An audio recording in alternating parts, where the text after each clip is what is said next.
Welcome to Arts and Humanities are Central.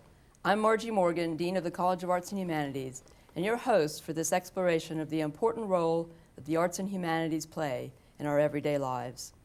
My guests today are Dr. James Cook, who's a professor of history and director of our Asia Pacific Studies program, and two students, undergraduate students, Derek Huls, who's an Asia Pacific Studies and Chinese language major, and Mikaela Hagen, who's an anthropology major. All three did research in China last summer, funded by a National Science Foundation grant. Welcome to all of you. Thanks for being with us. Thank you. Thank you. And before we start talking about your exciting work with funded by the National Science Foundation, let's have each of you tell us a little bit about your area of study. So, Jim, let's start with you. What are your areas of research interest, and what courses do you teach at Central? In terms of my research, I'm primarily interested in the environmental history of modern China, looking at the impact essentially of the communist regime on China's precarious environment in the 1950s, 60s, and 70s. Working on a book on this? And I am working on a book on this currently, which will look at the less plateau regions of northwestern China throughout the communist era. And in terms of my duties here at Central Washington University, my favorite classes to teach, of course, are modern China, modern Japan, and the history of the People's Republic of China. Great, thanks. Derek, what's your major and what are your career plans? Well, I'm double majoring. First major is in Asian Studies and Asia Pacific Studies, and the second is in Chinese and a minor in economics. I first got interested in China when I was in high school, and I ended up serving a mission for my church in Taiwan for 2 years, and that's where I learned Chinese. And from that point on, I just knew that China was going to be a very intricate part of my future, and I planned to do international law between China and America. Great. What drew you to Central?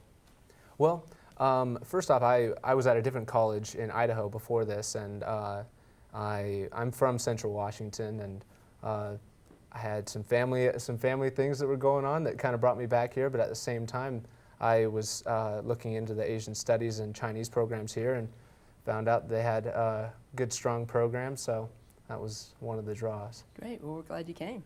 Thanks. Mikaela, what's your major and what are your career plans? My major is culture anthropology, and with it I plan to go on to graduate school after I graduate from Central, and then I hopefully want to work at a nonprofit organization overseas and be involved in government work in rural villages. Great. Are you minoring in our new nonprofit organization? Yes, minor? I am. Great. Good. I declared last quarter. So. Good. And what drew you to Central? I came here with some friends and visited, and I immediately fell in love with the campus and the small town atmosphere. So I didn't apply anywhere else. Great. Glad you did. Glad you're here. Jim, I wonder if you could tell us a little bit about the Asia Pacific Studies program, highlighting the benefits for students and the community. Of course. Here at Central Washington University, we've had an Asia Pacific Studies program in place since the late 1980s. Which makes it one of the earlier programs here in the state of Washington. Today, it has grown to over 20 faculty who teach in all 4 of the colleges here on the campus. Great. The research interests of the faculty are very diverse, from film and video studies to geography to economics to history, of course. And the program serves not only the Asia Pacific Studies majors, but also students with other majors and minors who have a passion for Asia. We work very closely with our friends over in foreign languages, as well as the Office of International Studies and Programs, in helping students go abroad. And in fact, we've developed a number of new institutional connections with universities in China and in Japan, as well as Korea, which CWU students are now taking full advantage of. That's great. And do we have a living learning community? Yes, we do. We have a new living learning community for Asian Pacific Islander American students who have an interest in culture. It is, of course, not limited to students of that area. If you have just a general interest in Asia, people are encouraged to sign up and take part of that really vocal group. They've played a very important role in many of the activities that you've been seeing here on campus, like our rice pounding, mochi making ceremony that took place, and our Lunar New Year dinner. Right. I thought it was a great way to take out your frustrations with that It mallet. worked. Well, one of the most exciting things to me about the Asia Pacific Studies program is this National Science Foundation grant. So let's shift and talk about the work that you did last summer. This grant funds undergraduate students and faculty to go to China for 3 summers to do research. Where specifically do you go in China? We do most of our work we do all of our work in Northwest China. The National Science Foundation's Directorate of Social Sciences provides the funding to bring a group of 12 students and 4 professors to work with Chinese academics as well, every year over a 3-year period of time. And we're primarily working in the areas of the Les Plateau and the Tibetan highlands in provinces such as Qinghai, Gansu, and Shanxi. And was there a general theme or topic that you're exploring? Yes, the program focuses on rural water management.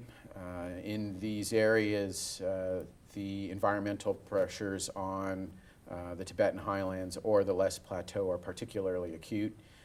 It is also, of course, the foundation of the Yellow River, which, as many of you know, has had difficulty flowing to its terminus in the Yellow Sea over the past couple years. And we've been looking at water management strategies that have been employed by both primarily rural peasants as well as rural industries, and seeing how those have impacted the flow and the condition of the Yellow River. Now, am I right that 12 students went? Or where are the students all from Central, or how does this work? No. Generally, we take 4 students from Central Washington University, and the 8 remaining students are essentially picked from a national competition, and we generally receive about 150 applications a year for those 8 slots, and so it is very competitive. Very competitive. Last year we had students from a number of different institutions, including the University of Kansas, Harvard University, and the University of California. And in the past we've had students coming from Appalachian State as well as a number of other schools as well. Great. Derek and Mikaela, was this your first time in China? Well, me personally, this is my first time in mainland China. I had spent a couple years in Taiwan, but yeah, this was my first time there. It was a You're a great Chinese experience. language major, so you know something about Yeah. the language. And Yeah, I was pretty confident to be able to communicate in most every situation. We were in an area of China that was that has a lot of minorities. So a lot of people Mandarin Chinese is not their first language. So there was lots of situations where I was speaking in my second language to someone who was speaking their second or third language. So. Mikaela, had you been to China before? No, this was my first time to China, but I definitely plan on going back. I wasn't familiar with the language when I got there, but I seemed to be able to pick up a little things, and I was able to get around because a lot of the students on the trip were pretty fluent in Chinese, and they were able to translate, and it wasn't too much of a challenge. Good. Were there any surprises for you in China, things that you didn't expect? Well, me personally, I mean, we'd done a little preliminary research before, so we knew that a little bit about the minority peoples that we were going to be visiting. But so we knew that the Salar people were of Muslim beliefs, and but I guess I just never had thought of China as having for instance, Muslim people, seeing Mosques. everywhere and stuff. You just think of, I don't know, my experience in Taiwan was completely different. It was there's Buddhist and Taoist temples everywhere, and just figured that that's the way China is too. At least that's what I figured. It was more diverse than you expected. Didn't you also encounter some riots that interfered with your research? Well, we didn't activity? personally encounter the riots ourselves. During the course of our research, rioting did break out in Xinjiang province, which was over 200 miles away from where we were. Unfortunately, however, because of that rioting, that certainly affected our abilities to conduct some of the research that we wanted to do. The Chinese government, of course, was concerned about our safety initially, but I think through the diligence of our hosts there, the Qinghai University for Nationalities and Shanxi Normal University, they were able to convince the government that we were well taken care of, and eventually we were able to continue our work. Good, good. Well, let's talk about your work. Each of you are part of a team of students doing research on a different facet of water and the environment. So, Derek, why don't you tell us about what your team researched and what your main conclusions were? Okay.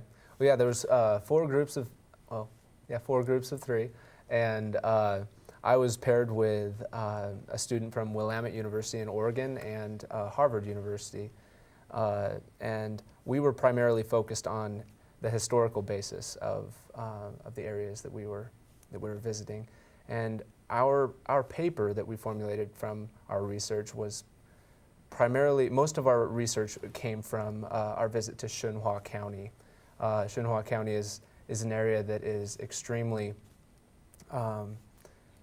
it's a valley that is extremely lush down in the valley, and then surrounded by jagged, barren hills that is kind of come to be termed by locals as the land where nothing lives. It is a place that the lack of water or the excess of water is totally determines the successes and failures of the economy. And primarily we were focused on the Salar Muslim people and the relationship between them and the Tibetan groups of this area.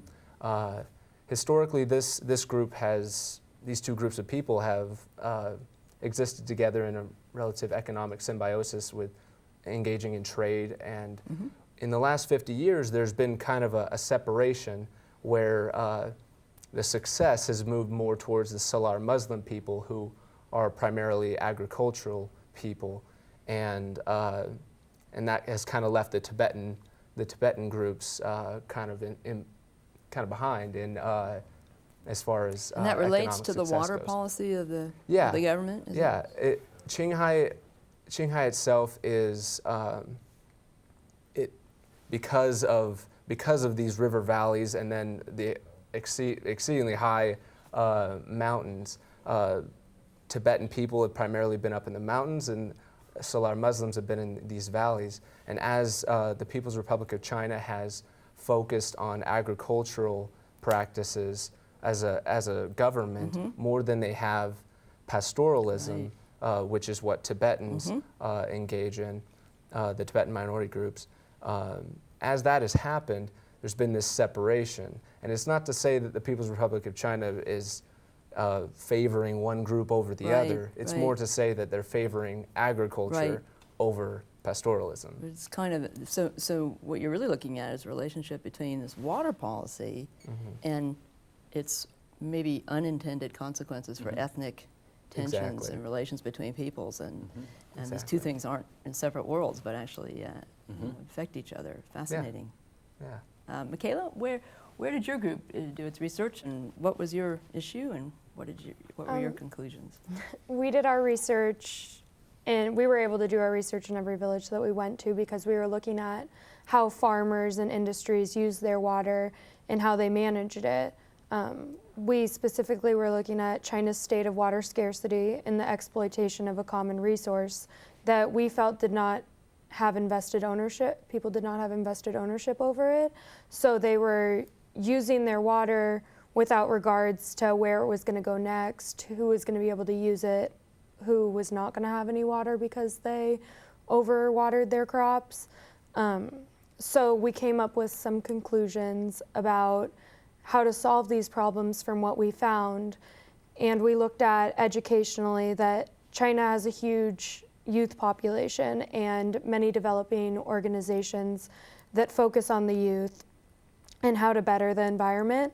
So by taking advantage of these, it would ultimately benefit the state of water scarcity and promote more consideration for using water.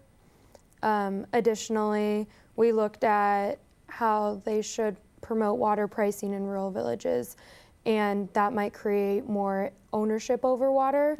So they're giving a certain amount of money to use the water, and then they understand how much they can use and what's not appropriate to use. And also we looked at governmentally that policies should be on a more local level rather than broad.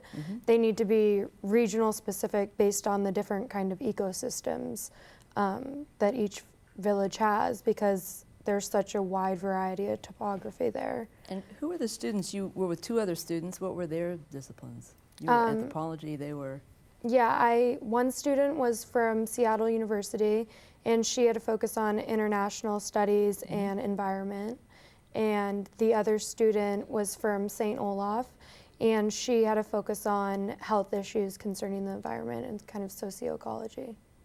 And Jim, you were a faculty mentor. Now, there were That's four correct. faculty mentors. So what's the role of the faculty mentor? 24-hour support, that's our role. And what was your group? Which group were you? I worked, of course, with Derek, I and we had, I was lucky enough to work with three very experienced mentors, Roberta Soltz, Richard Mack, and Professor Hong Xiao. And Dr. Xiao, of course, is a sociologist, and Dr. Mack, of course, an economist, and Dr. Soltz, who worked with Mikaela, a biologist. And essentially our group was to, our role we see was to, on the one hand, make sure that the students are safe and secure, but to essentially enable them to conduct their research. Our goal is to guide them to a certain extent, but in terms of the questions that they want to look at and the lines of reasoning that they may want to follow, we generally let them generate that themselves and follow that passion.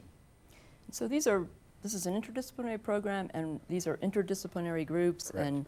And is that how research is done primarily these days in this area? Is interdisciplinary teams? It's certainly the wave of the future in the 21st century. I think the National Science Foundation has been very adamant on promoting interdisciplinary research. They feel that if you have groups of researchers coming from the same discipline, you tend to ask the same questions and make the same assumptions.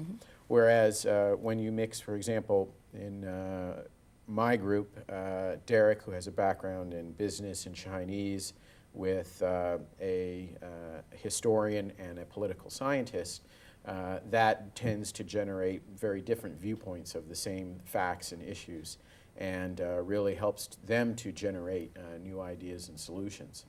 And so the National Science Foundation is very adamant that all of the groups combine different disciplines and different outlooks. So it's good that we have more and more interdisciplinary programs. I think so. That's a good thing. Yes. Good. I'm glad to hear that. Now, after returning from China, did your work continue on campus? Is there more to do once you get back? How does that work?